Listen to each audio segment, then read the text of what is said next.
Alright guys, I'm doing a review of the Simply Natural Organic Tomato Basil Sauce, and this was at Costco, and I want to do a quick review.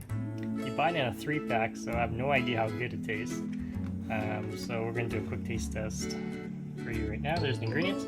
Hey, let's open this up. I'm actually going to use this all up in what I'm making right now, so just give me 1 second. Okay, so there it is. Let me do a quick smell test. Ooh, it's got that nice, it does have a nice basil smell to it. We're going to do a quick taste test here. There it is right there.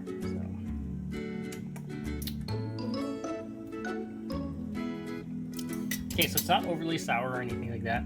It's not like a Prego sauce. I don't know if you've ever tried Prego. It's super sour. It's not sour. And it's actually tastes pretty good.